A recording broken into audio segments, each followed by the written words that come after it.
Welcome back. Time to answer your questions now. First up, we have one for Josh Brown from Lee in New Jersey. What are your thoughts on Shaq? I remain an investor. I've been involved with the stock for years and years, and I'm really happy with the growth in the business. They're now on a run rate approaching $500 million a quarter. They've opened stores. They've internationalized the business.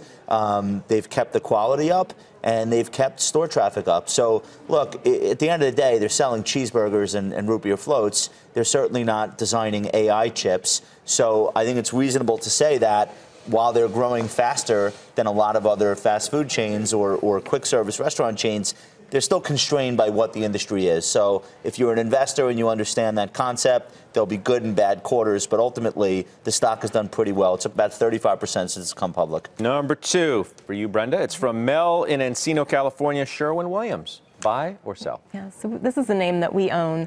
It's acted relatively well here, even in the face of pretty disappointing housing data. What most people don't understand is that, most paint is actually consumed by existing homeowners. It's not all going to new homes. So there's still a case to be made for a positive consumer, people continuing to invest in their homes. This also, incidentally, the industry, there's been a lot of consolidation. So Benjamin Moore, their biggest competitor, is owned by Berkshire Hathaway. Also think that they're going to benefit from lower commodity costs this coming year. So lower input costs should help earnings growth. Overall, I think there's a solid story continuing here based on solid consumer.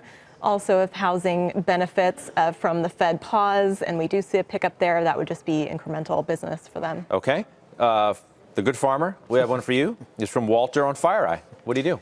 Yeah, we have a lot of cybersecurity threats on the farm.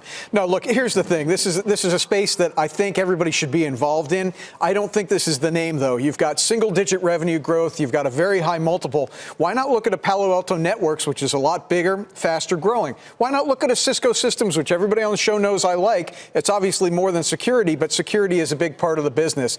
I like the space, just not this name. Okay, Weiss got one for you. It's from Keith in Kansas. URI. United Rentals. What do you do for a long-term investor? I own it. I have no intention of selling it. It's still selling at a substantial discount to the market, and the growth is still pretty good.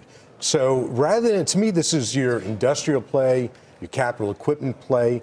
I prefer to own this rather than CAT, which I sold the other day. I just think it's much stronger, and it's mostly domestic. So I think you hold it as a long-term investor. Okay, good stuff.